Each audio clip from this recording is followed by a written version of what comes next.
we're on. Okay. We will go ahead and call the April 28th Finance Administration Committee meeting of the OJRSA to order.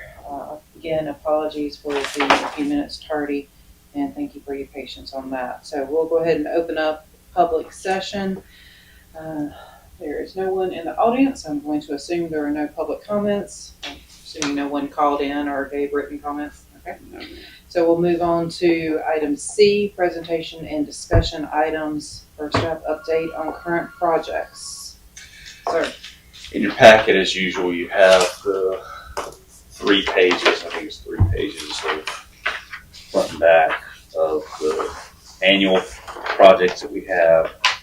Then just to follow along for the reconstitution tasks that we're going through, and then the restricted fund projects that we have going on. I think the only one of these that I really would touch on has to do with the gravity sewer rehabilitation project that we've had ongoing for a little over a year, that primarily is doing rehab of the trunk sewer that serves mostly southern Westminster, but some on the northern portion as well. So that project was a SCIP funded project, and I believe that the contractor is completely through out that way. I think they've addressed most all punch list items, and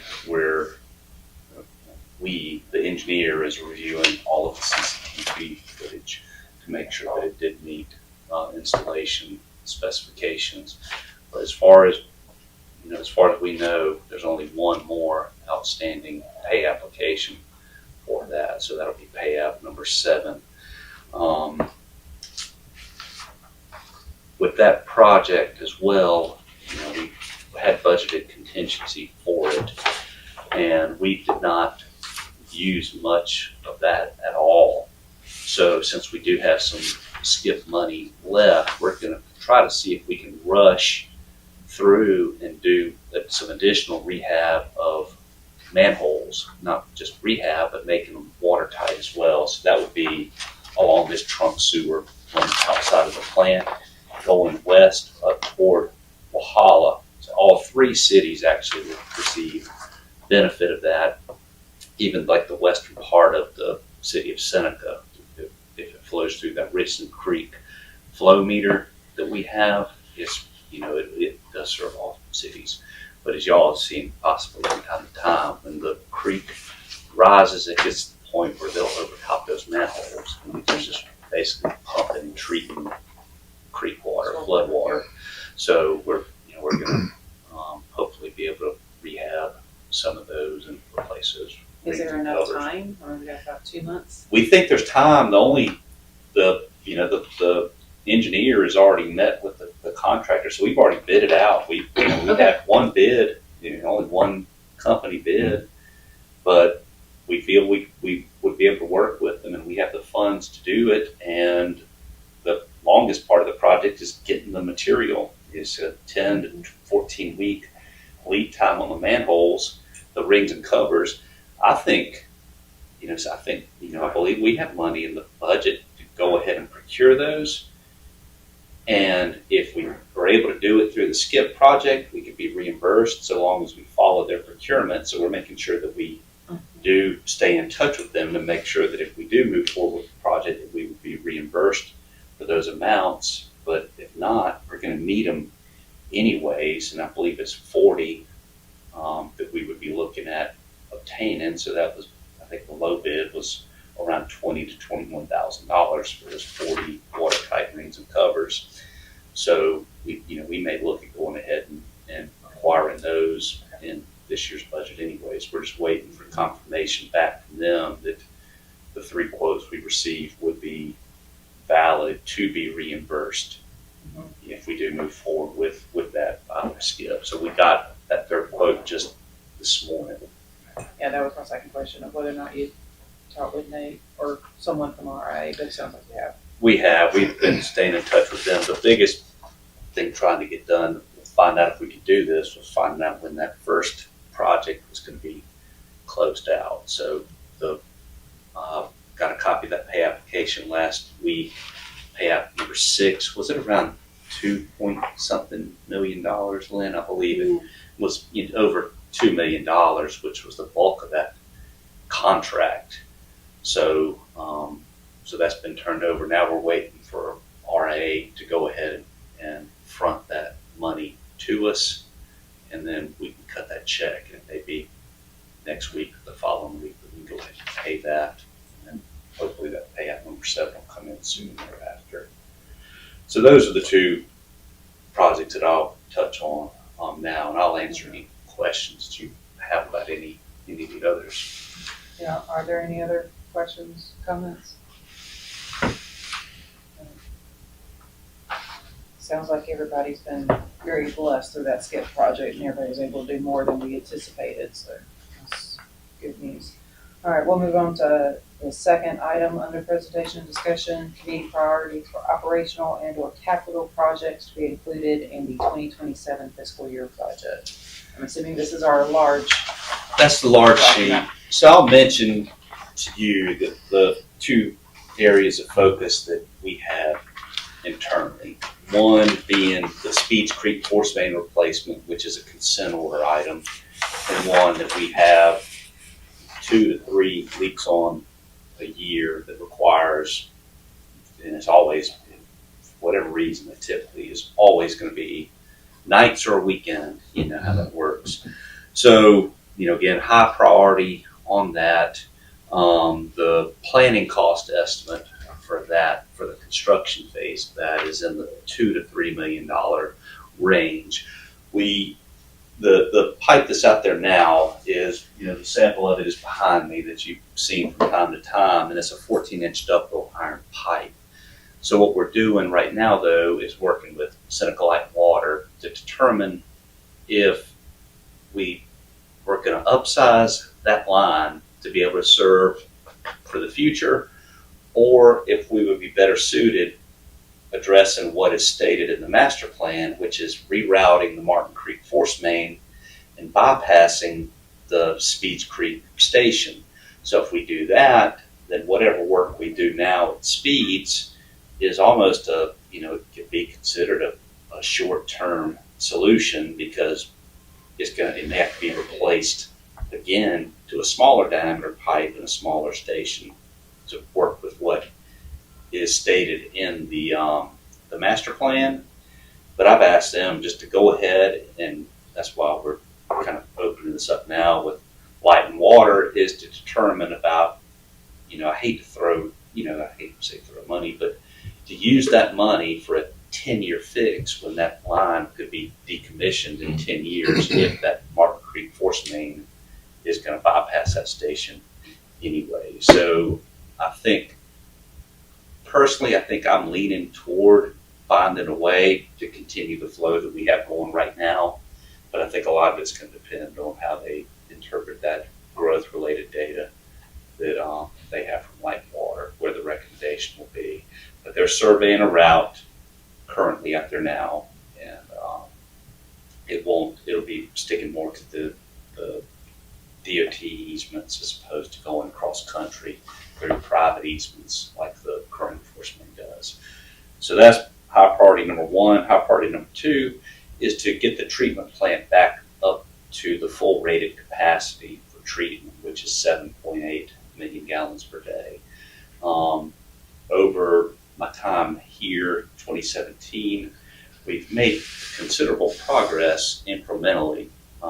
As budgets have allowed and staff have been able to come in and do the work or have the appropriate contractors to do it. And now we can see the light at the end of the tunnel. I believe if we don't have any other emergency issues like what happened this year with the final clarifier number 3 that made us reallocate funds from plant, projects that we proposed to having to do that, I think we would have met that goal this fiscal year. But because of that final clarifier project, we're having to now budget to do that next year. So what you see on that list, the items that you see in green are items that are due have currently in the draft budget for next year.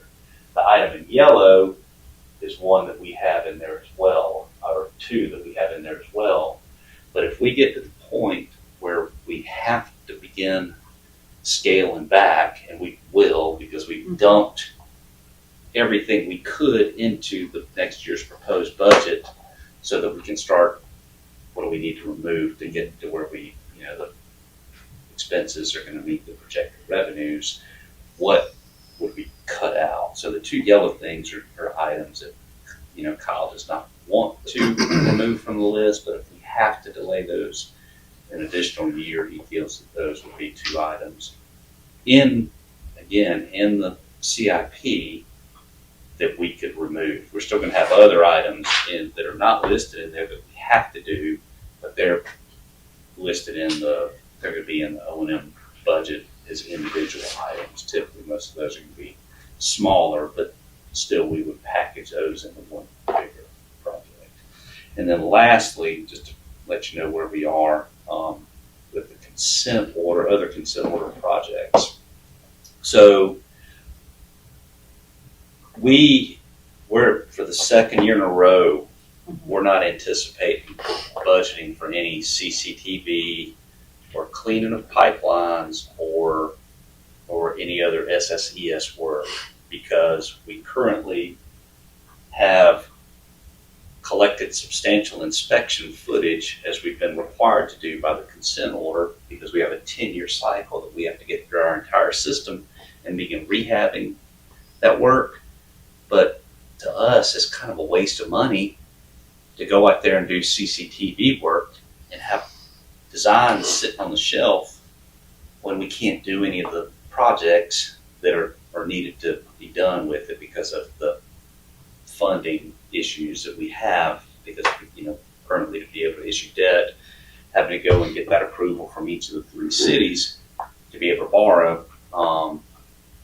So again, we're having to rely on pay-as-you-go funding, which is why it's key for us to find out what type of rate increases that the board will be able to approve for us to be able to move forward. Because we're, for example, to fund the Speeds Creek Force Main project, we're projecting just taking some funds, whatever we are able to fit in the budget, and just budget that to transfer, to build up a pool to be able to afford to be able to do that within the next, couple of years, we hope. So that's where we are. But this map I have up here, so these green, and I'm not sure if y'all can see it, but these green lines were CCTV in May of 23. And those are what is just been completed with the SKIP project for rehabilitation. This blue line here, which is primarily a 36-inch sewer, is the one that follows the creek in. It's the largest diameter pipe we have. We TV'd it back in November of 2023. But if you think back a couple of months ago, you remember, I think I mentioned that we had a estimate that rehab of that line could cost up to $8 million to rehab, point repairs, and to reline it. So that's this here, and then this purplish pinkish color was the next round of the priority for CCTV work, and we completed that back in 2024, fall of 24. But that's where we got to find a way to fund this. Then what do we do with the rest of it? To rehab it.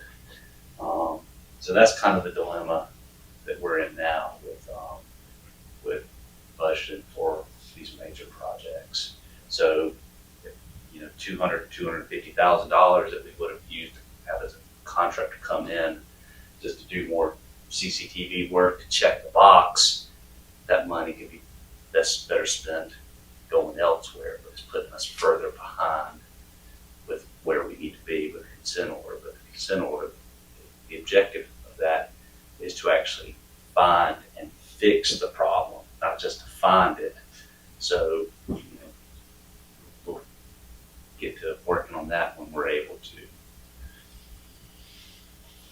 So that's our areas of focus for the coming year.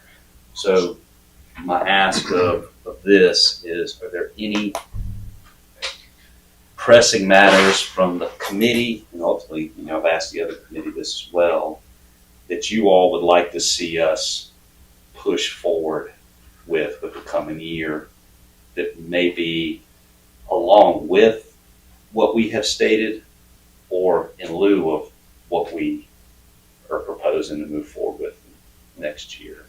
I also should say too that we continue to receive odor complaints from Cross Creek, and I know at least one commissioner had received an email from someone. The emails are on our website. They've asked one of the email commissioners and call them. So I know at least one commissioner has received an email about it. But we still plan to move forward in the budget with getting that that neutralizer that we have, that we are looking at.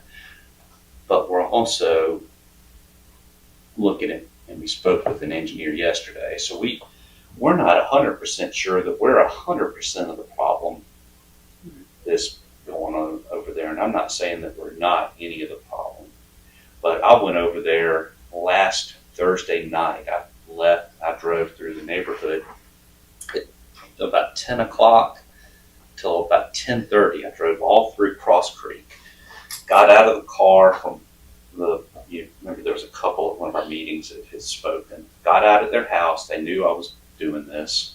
Got out, walked around their yard, they've got a light and water line that runs directly behind their house. I got down, even sniffed around the pig hole of the police went and got the that. manhole. I made sure to wear my vest. I made sure to wear my safety vest. Got down, walked across the cart path, walked down onto the golf course, which is directly behind their house. Nothing, no smell at all, nothing anywhere in the neighborhood. Drove out Chris Lane out of the back gate, came down to the treatment plant, stopped at the bridge, couldn't smell anything. There was no smell anywhere for me to detect. That was, like I say, about 10:30. They emailed, I think it was a little before 11:30, so less than an hour later, just saying it was awful. So it doesn't, to any of us, it doesn't add up. We're over our heads already with our trying to wrap our minds around what's going on. So we're like, who else? Because we don't know who to even call to help us out with something like this. Well, I got to thinking, like, what is another facility that has to deal with odor issues? And a landfill does. So we contacted our point of contact with Waste Connections, where we haul our biosolids to, and they said they use geotechnical engineers. So they gave us the name of 3 that they use. I reached out to one of them yesterday that we've done work with before and sent it to them, and they were highly intrigued by this, and they said that this is stuff that they could look at. And they started mentioning a lot of different types of devices and analyses that we didn't even know existed. So I think we're going to be able to utilize them, because the only devices we have measure hydrogen sulfide, but it doesn't detect methane, which is, another, people call it swamp gas. You have hydrogen sulfide, you have methane, you may have other volatile organic compounds that could be creating that odor.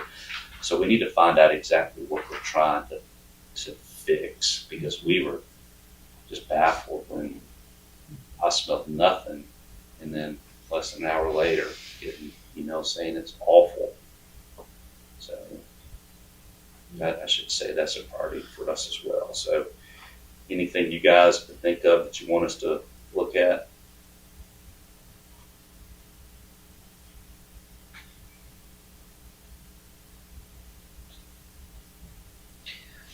As we're just making sure, so the yellow highlight is the ones that Kyle could potentially defer, but he does not want to defer. Yes, he does not want to defer them, but that if we have to have a chopping block, those would be Okay. the first couple of things that would be cut. And the green, Or items that we plan on absolutely moving forward with. green are the absolutes. Okay. So what about the purple or The purple, pink color? so those are rehab projects. So what we did, if you look at the line above it, if you can see it okay, there's a line that says system rehab general budget item allocate as necessary.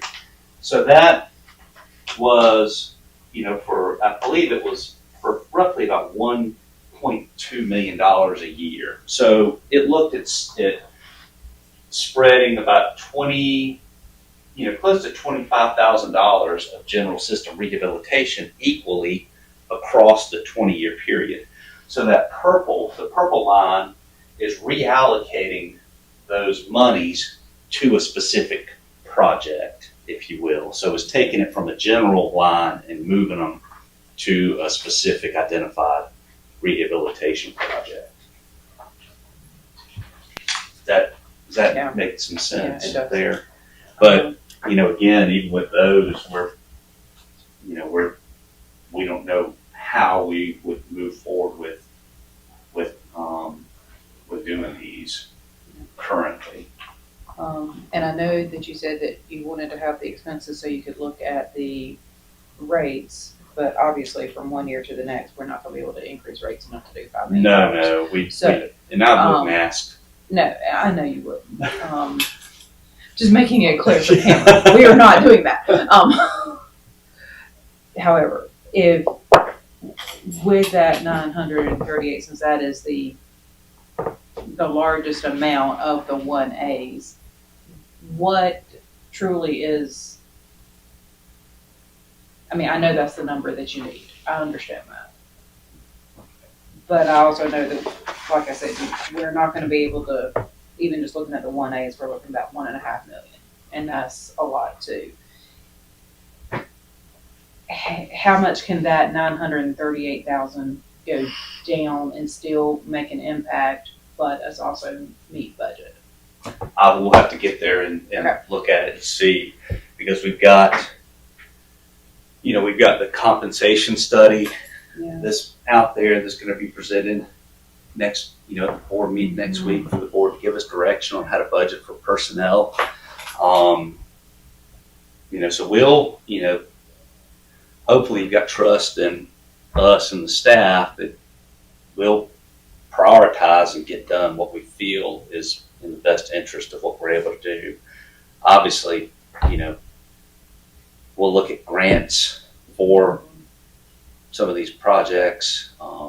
We should be eligible for that, but we'll just have to bundle and look and see. And it may be that we, some of these projects that don't show up on this sheet that are identified just strictly in the O&M budget that we, when we went and put everything in it, to back out some of those items, maybe say some rolling stock of, a piece of equipment would be something that we would back out.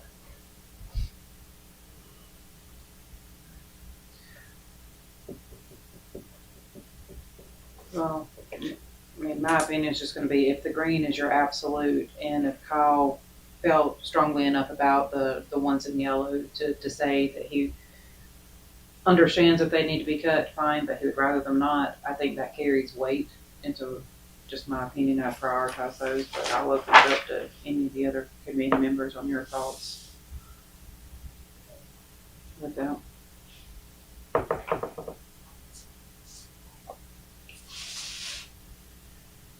Yeah, trust you guys. This is what you do, and definitely recognize. I think we all do. Budget time is tough. Sometimes the money's just not going to go far enough. But you've got everything worked out. You got it prioritized. We have full faith in you and Kyle and everyone out here. So I don't have any opinion different from what you presented. Yeah, we don't have any. There's no doubt that you guys do have that in us, but as with home budgets and everything else, gotta sit there and list what's important to us for this year, and what are we gonna be able to do, and what are we not gonna do. So right now, we have dumped way more into that preparation bucket, knowing we're gonna have to remove stuff out of it. So while we're removing things, why I even bring it up is if there's anything that's in that bucket now that you all identify as us liking to keep in there, we'll try however we can to keep it in there, unless we determine that we've got a greater need than what the commissioners feel we need to look at, and then it's on us to be able to justify why we have to go in the direction that we need to, with not moving forward with something that you all look at. But we want to look at everything. You know, we're at that point where we're, still can't do that for next year.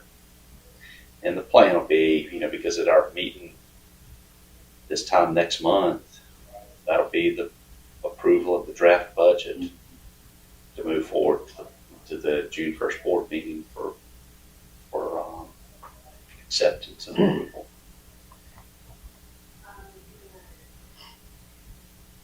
So what you got shown for fiscal 26, I guess that's what was budgeted towards those for this current year, is that right? Yes, sir, that's correct. And would that be available to carry forward and just add to for the next, or is that how you got that working, or? Well, the way this is already shown on here is because we've developed this within the last week or 2 weeks, it already includes what we're able to carry forward to next year. Okay, so that's what you're investing in that now. Yes, sir. So just like the second green from the top, the rebuild, replace, final clarifier number 3, mechanical equipment, Mm-hmm. we anticipate spending $250,000 of the $600,000 this current year. So it should take into account any rollover from this year to next. So then the 385 was what you're anticipating being able to put into it this. Yes, sir. That's correct. And Okay. we found out about a week to 10 days ago that piece of equipment, we thought it was going to be arriving in May. Well, now it's delayed till October. And so we've made one payment on it. We're not sure if we're going to have a second installment that's going to be made, but I think the second installment has to be made upon the approval of shop drawings for it. And then the third, and there are 4 equal installments on the piece of equipment, which was roughly $500,000. So we're not sure if we're going to have that second payment this fiscal year or not. Okay. But we're anticipating that we possibly will. Thus the $250,000 for this current year. So you do have some budgeted, but it's not covering everything, but that will allow you to do some with it. Yes, sir. Because the final clarifier, we can't get rid of it anyways. We're under contract for it. The board's already approved that, so it's absolute must move forward with. Besides, it's a critical piece of equipment. So that one's covered, pretty much. Yes, sir. Are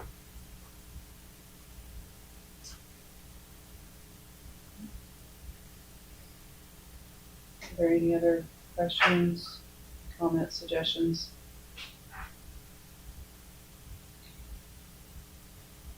Well, at this point, you've got it as presentation discussion, so you're not looking for a vote of any kind from us. Just if we come up with something between now and next Monday, let you know prior. That's correct, and I'm just looking for guidance. Like I say, I'll take whatever may be, because you may hear from constituents that we need to address, like the Seneca folks with Cross Creek. We need to address this odor issue. That's critical to them. I would imagine they hear about it. We hear about it, so we know that's a pressing order because it's on, they're on Seneca's system. So if you have anything like that would involve us that we need to consider, I think that's what we're asking for.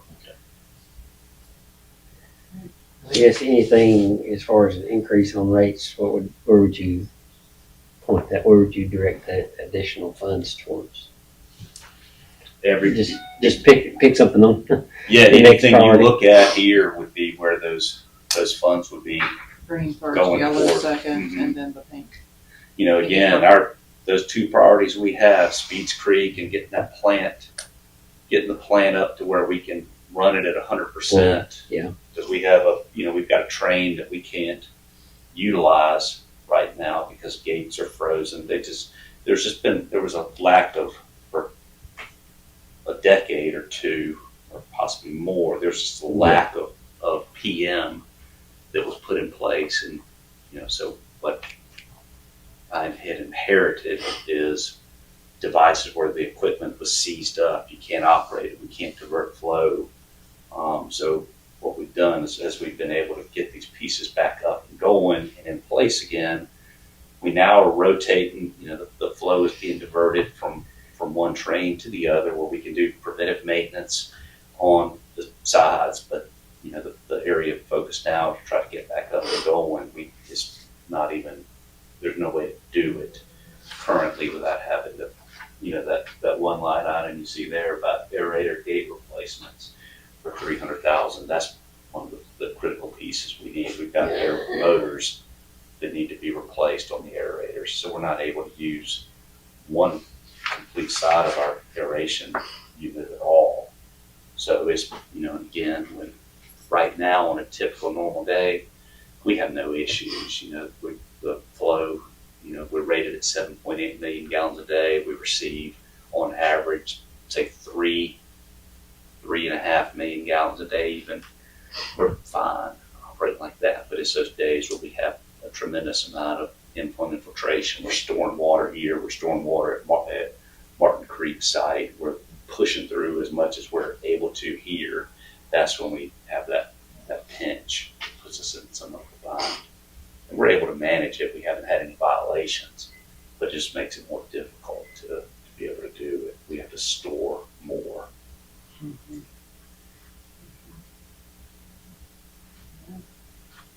Any other comments? Well, we will go ahead and move on to committee action items. If you happen to hear anything, just make sure you let Chris know, preferably maybe by Thursday, so he can get it in the packet. Well, I don't even necessarily need to know it by then. Okay, Just maybe if I would ask anything, it would be just to let me know by, the completion of maybe the middle of the second week in May. Okay. Would be beneficial, because by that time we're still going to be in the build in the build. Okay. phase. That build may be part demolition, which probably it will be, is cutting it, but that's what, we'll still have time to get it to you guys for that Tuesday right before or right after Memorial Day. All right. Well, on to committee action items, the review of March and year-to-date financial reports. This was sent out Whichever one. by Ms. Stevens to all the commissioners on April 22nd, and this included in your packet.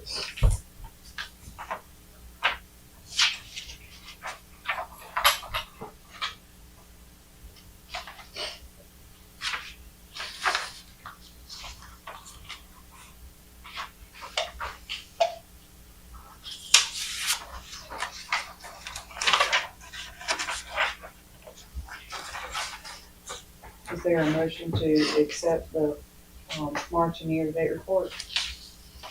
Is there a second? Second. Any questions, any discussion on it?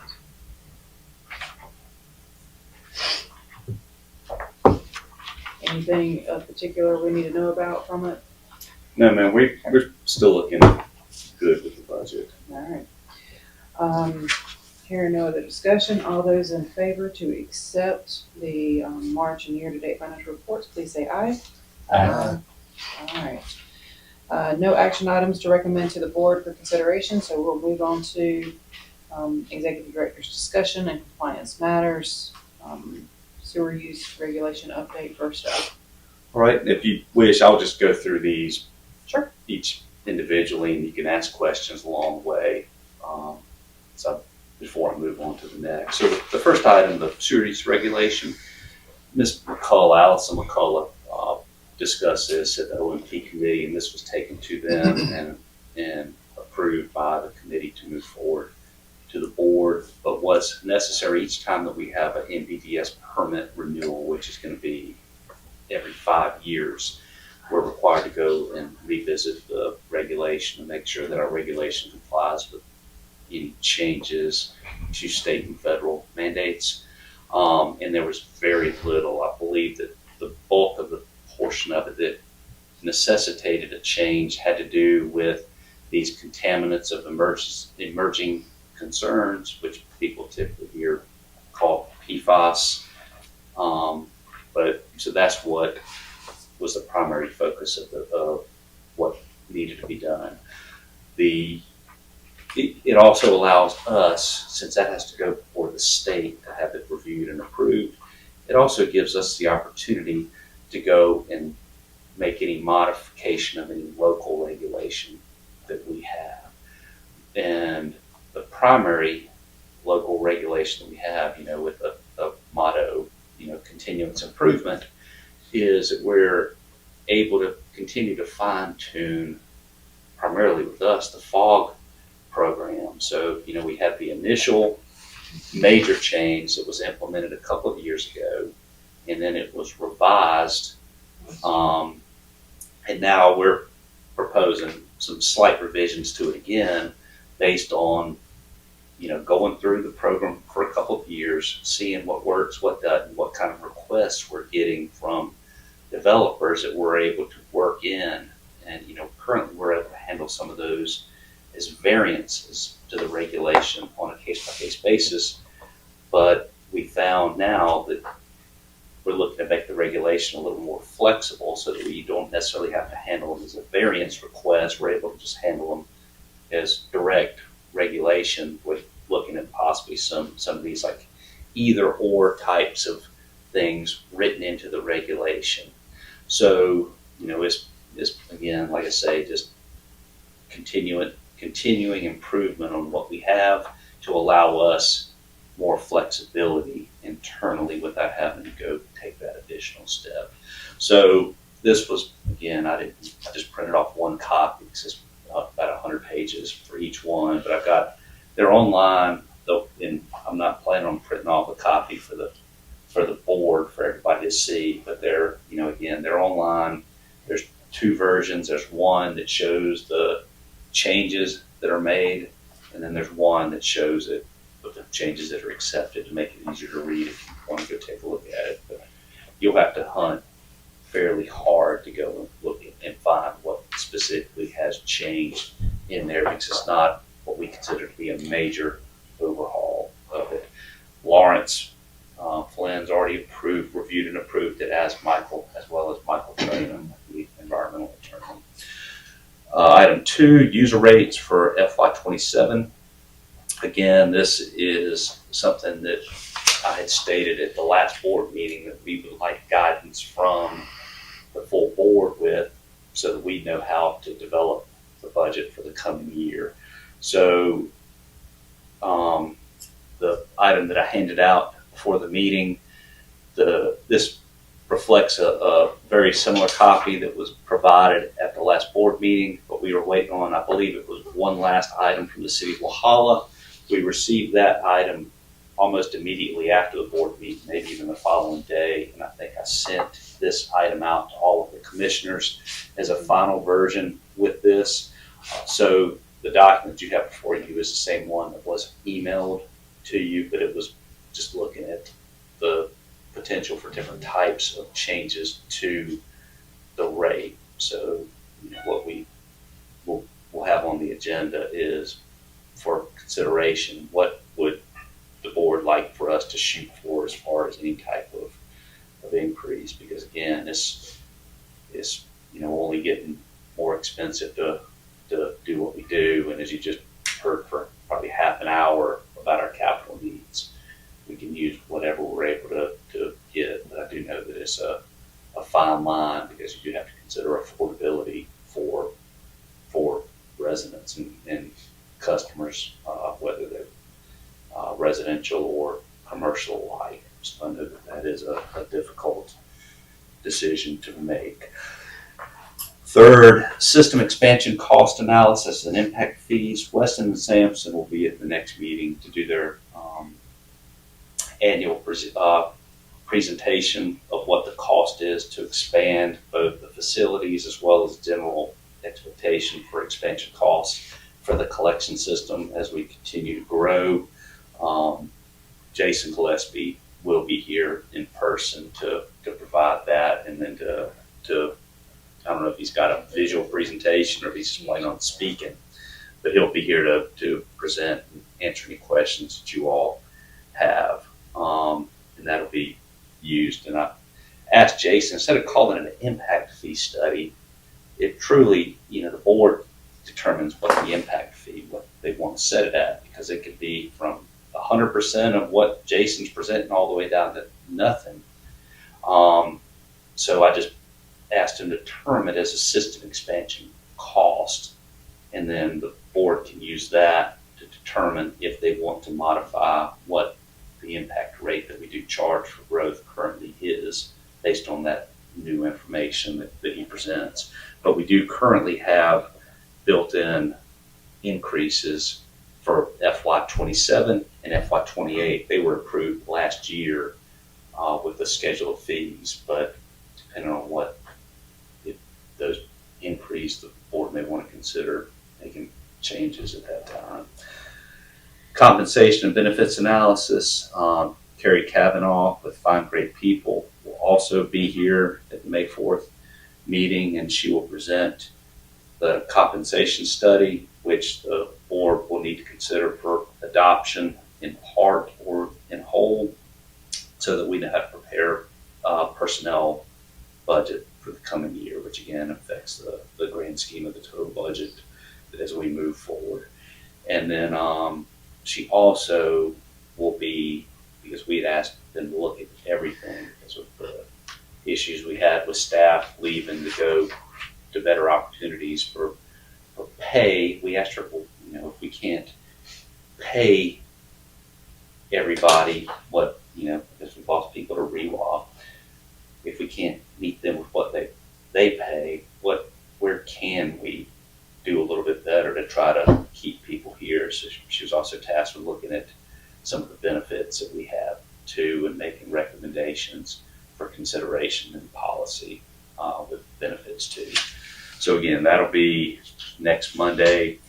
FY27 comprehensive budget, I already mentioned this a few moments ago, but it'll be presented to you all for the Memorial Day holiday. I'll provide, as I have in the past, kind of several pages of a written statement trying, explaining what issues are and justifying why we're requesting what we are. And then it'll be for consideration by the committee at the meeting the day after Memorial Day for approval to move toward for the full board to consider it. So that'd be an opportunity to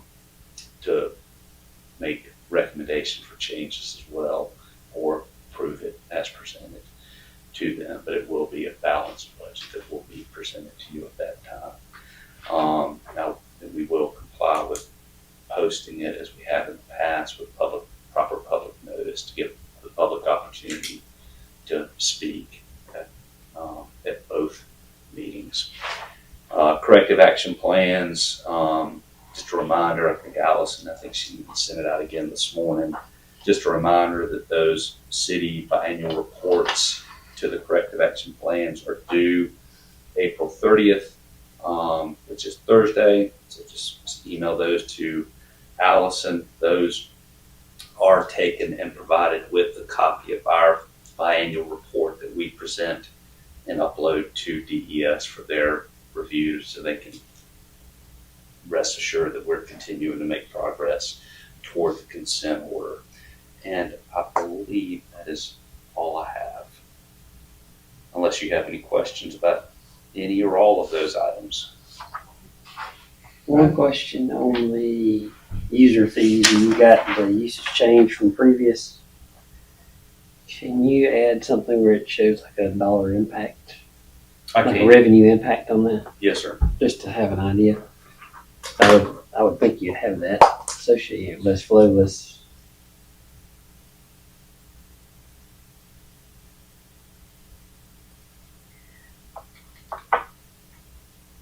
That's all I've got. Can you add a column of 3% as well?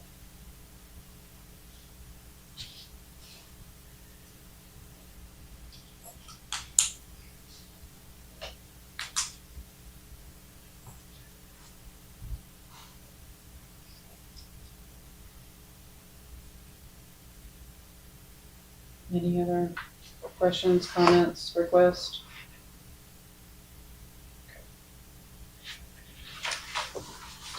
With that addition of the 3%, would you like me to drop 20? Just so we can fit it on one page to make it easy to read? Or- Yeah, I don't think the 20 is very likely of being selected, but I think just having options, and even, I don't know, I purposely set 3 instead of 2.5%, because I think we probably want to go more with the 3 than, yeah, so I dropped the 20. I don't know, maybe this is, I used to do rate design in previous life, and annual 3% increases are pretty good to, just be thinking that's like your baseline. You better be thinking to do that to keep up with things. So. Well, and just so for as everybody here knows actually, because we're all in infrastructure in one way, shape, or form. Numbers we see, if inflation, the CPI is 3%, we're always seeing 6 or 7%. Oh yeah. So, 3%. I don't even think it would keep up. It would, Yeah. Our head would be below water Sure. compared to last year. But I'll include it. And you mentioned this at the last meeting, but just reminding the increase to the fees that you have on the lower portion of the page takes into account the lower flows that you observed. Yes, ma'am. It does. Year so we're not, It's based on the new lower flow. yeah. That's correct. So that's why I was waiting for all of, to get everybody's numbers for the year, because what it does, these fees are based on the averages from the last 12 months from each of the cities. So it does take into account, all of that's built into the same sheet. So it pulls that data directly.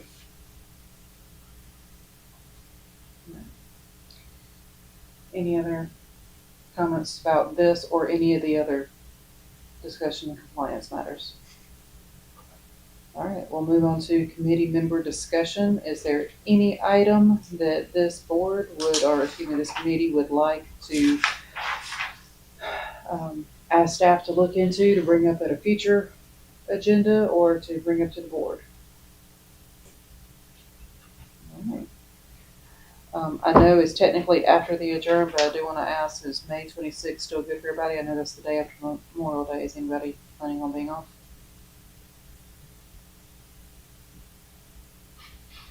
Looks like everybody can be here. Okay. All right. With that, is there a motion we adjourn? So moved. Second? Second. All right.